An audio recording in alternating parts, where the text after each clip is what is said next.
Sherry, it is. You imagine about 400 people were told we're out here at Traditions Park, shareholders for Tradition Bank enjoying an annual dinner. Well, you can see the damage behind me. This tent right here, this is what everybody was under when we're told from the fire chief that a pop-up storm like we know very well in Alabama summer just came about, and so much damage in this area. You can see all of the tables, chairs that are cut in half, poles that are down. We're here on Dr. MLK Boulevard right by the mall. They've got this area blocked off, and I want to show you why. There's actually several reasons we have. As my photographer zooms in, I put a light on. You can see right over there, that's a manhole, we were told, where the lid popped off because of this rain and is now overflowing. You can see it bubbling. Even across the street, which is harder to see because it's so dark right now, we're told a sinkhole happened as well. So you've got several situations that happened on this road.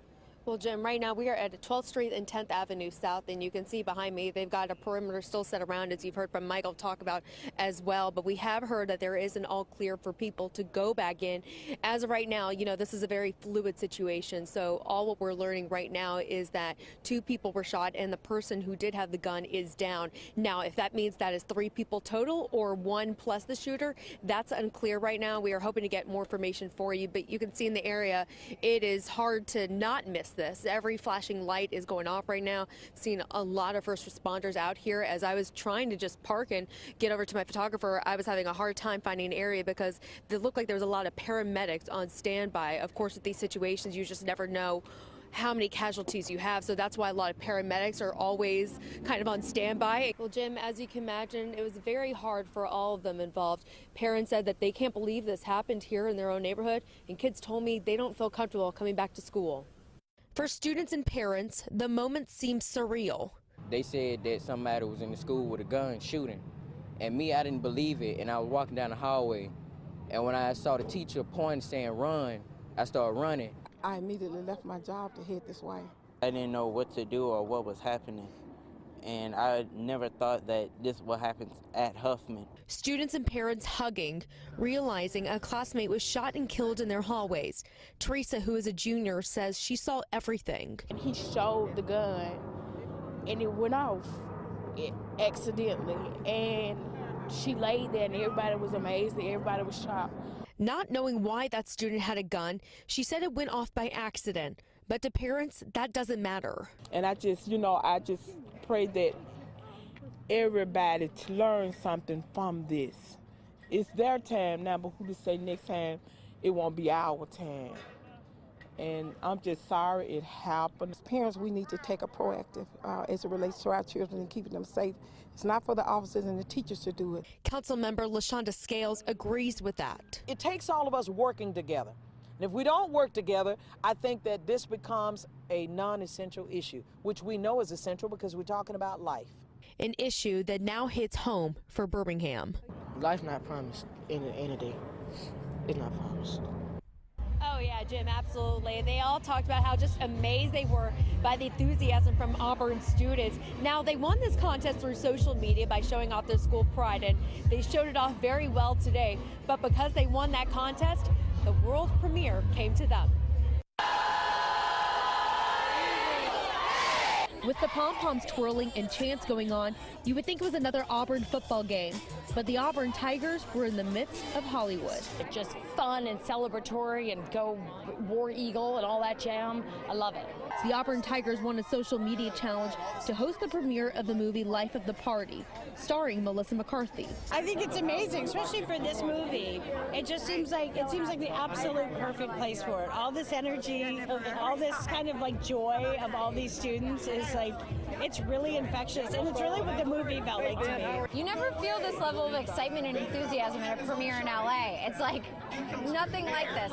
So for all of us, I think this is a really special experience. It was a contest the Tigers weren't willing to lose and showed the cast why they were the right school. It was a big deal for people to vote online, and then Melissa McCarthy came on the concourse today, and I saw her like on a golf course. She was like handing out donuts and stuff to people, so it was a lot of fun being involved in the whole process.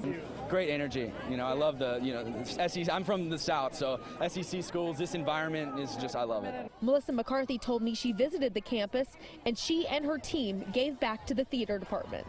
And we were really glad to help out the theater. I figured like they're helping us by supporting our art, we wanted to help back. Hollywood made its imprint in Auburn, and to each student who had the experience of a lifetime. You know, she was the first one to admit that she's done this before, texting and driving. She says this is something that everybody is guilty of. And her daughter did this last Saturday night, a text message simply saying happy birthday. It was the last message anyone would hear from her. She was the one thing I was afraid to lose. I wasn't afraid to lose anything. And Thursday night, Michelle Lunford's biggest fear became a reality. Her 17-year-old daughter, Cameron, 3 months away from graduating at Thompson High School, killed. And she's been told texting is why her daughter isn't here. But she knew not to because she knew. But she did it this one time, and it cost her life. This is the image Michelle wants everyone to see, her daughter's car. At this point, it's unrecognizable, except for the student parking pass and the books. I know for me, I'm a visual person. To see my child in that casket, no longer with us, that is pretty visual for me. At the funeral, music was playing to celebrate her daughter's life, but Cameron's mother was already determined to get her message out to her daughter's friends. I brought him to the casket and I said, I want you to look. Speaking to each friend and making reality set in. I was texting and driving, you know, taking Snapchat videos of stuff around me, and it's made me realize how dangerous it can be. I feel like God has given me this platform. I don't know why, but all I can think is that something positive has to come from this, something bigger than me. Michelle doesn't want her daughter's last memory to be this. She wants to remember the spunky, fun 17-year-old that loved life. But also, she wants her death to mean something. She just touched so many people around her, even people that didn't really know her. Cameron was my heart. She was the reason I lived, and now I have a new focus on life. Well, Jim, the letter was Javon Davis's version of a will. He listed what he would leave his best friend in the event that something would happen to him. PlayStation 4 plus controllers plus all the games that go to it. My cat. What else? My TV. Those items sound like something sixth grader Javon Davis would enjoy, but that list is what would go to his best friend Cameron in case he ever got killed at school. I could not believe it. I'm like, you know, my child, he's in the 6th grade. Like, this is something that he should not be thinking about. Writing a will, that's what Javon and his friend wrote the other day after hearing his middle school received a threat. Just in case, like, something happened to one of us, because, like, some kids, they get rowdied up and might end up making somebody get shot or something. But his will also had a special message. Dear family, I love you all. You gave me the clothes on my back, and you stuck with me all the time. Love, Javon. And those words brought his mom, Mariama, in tears. It's really hard because, you know, he's so young. Like, he just shouldn't have to go through that period because, for what? You in the 6th grade.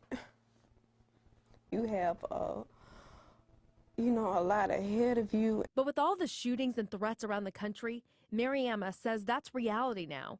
But somehow she says she and her son can't live in fear. But I know it's going to be okay because God got me in his hands.